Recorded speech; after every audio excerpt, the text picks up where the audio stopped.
10 years ago, I met a woman named Linda. I was living in Germany and so was she. She was working in sales and I was working in HR. One day I asked her, "Are you free?" She said, "I'm sorry, I have plans, but maybe I'll cancel them for you.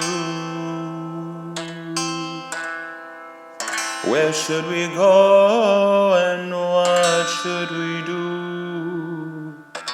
Why don't we check out the new pizza place if that's okay with you? It's cozier than the other space." We spoke about work while eating hot cheese. "Dinner is on me tonight, I want to pay, please. How did you get into sales? I've always liked money." It was unusual that she ate her Italian pie with honey. When the bill arrived, it seemed expensive. I had to pay an arm and leg. The waiter explained the 15% gratuity charge was so he didn't have to beg for his tip. Linda soon moved to Paris, but we have kept in touch. We still Skype with each other and I like it very much. In fact, when New Year's Eve arrived, she invited me to Paris. She said we would dance and celebrate at a famous party. "How was your flight?" "It was a complete disaster," I said. "I don't feel like a party. I was tired and wanted my own bed." "I haven't seen you in ages. How have you been?" "I've been quite well, thank you for the invitation, my friend."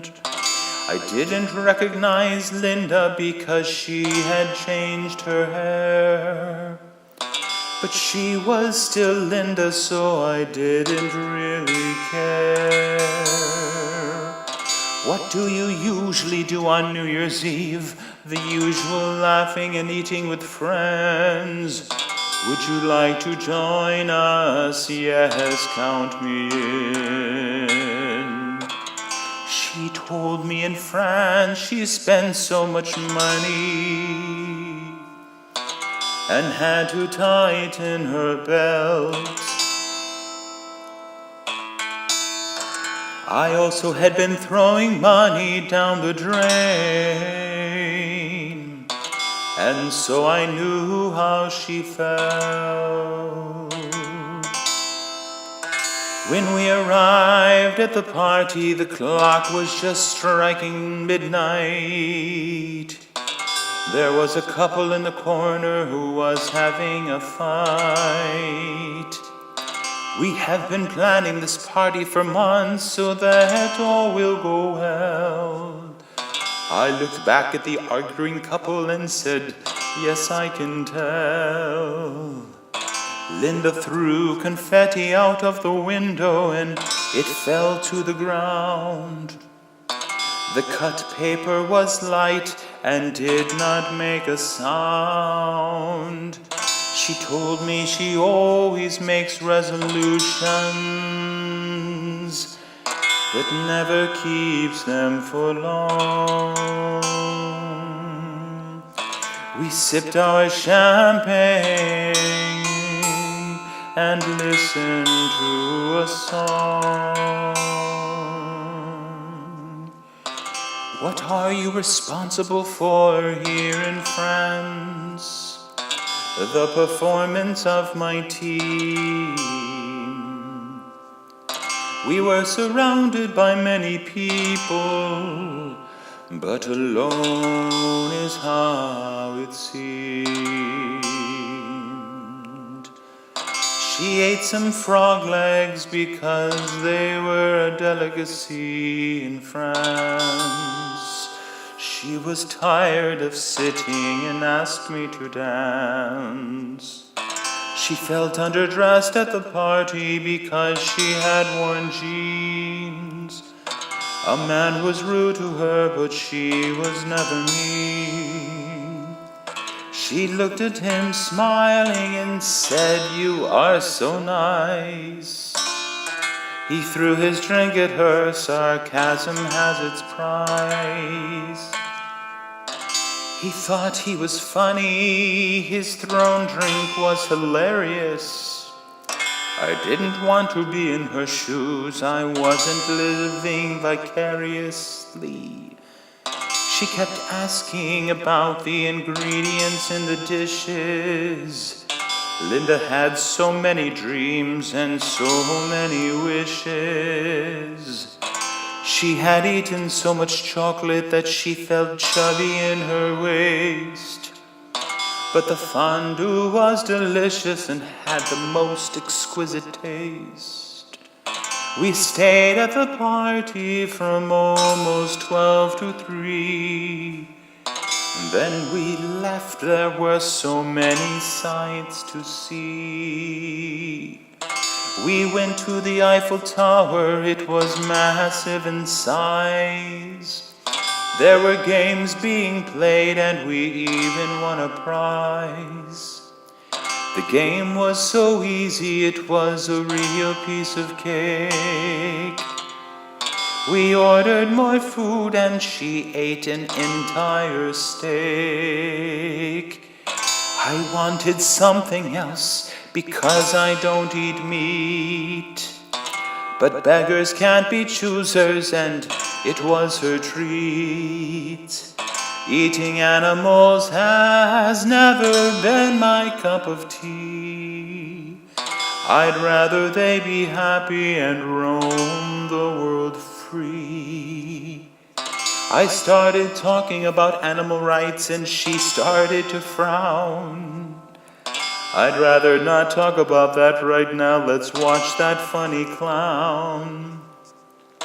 And then all of a sudden she started to cry. I sat in silence. I didn't understand why. I'm sorry, I didn't mean to offend you with all my talk of steak. I was just trying to be myself. I prefer people who aren't fake, she said. No, it's not that. My father recently passed away. I've been in denial since it happened the other day. I offered her my condolences, and then I too began to cry. Misery loves company whenever people die, she said. I have a secret, but you must never tell. My lips are sealed, my friend. My father wasn't well. He'd been working as an auditor before an overseas controller. He only had one hobby. He was an avid bowler. He lived in Europe in the 40s during the 20th century war. She started crying harder. I'd never seen her like that before. He was interested in music, so he moved to Paris one day. He didn't speak the language, not even "Parlez-vous français?" While living in Paris, he often asked people for recommendations. He didn't have much money and he never took vacations. One day a woman asked him, "Can you please give me a hand?" He offered his assistance and then they listened to a band. Pleased to meet you, miss. Nice to meet you, sir. The rest of the discussion became just a blur. This was the lovely story of how her father met his wife, how she became her mother, and this became their life. They had met near the Eiffel Tower many years ago, and now her father had passed away, and she had nowhere else to go. I placed my hand upon the table, and I asked her to be my bride.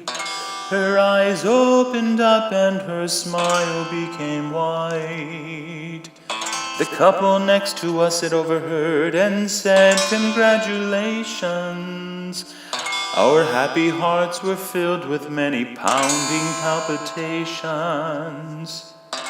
So this was the story of how Linda and I met. We married, bought a house, and even one small pet. We've been living with each other for 7 years of bliss.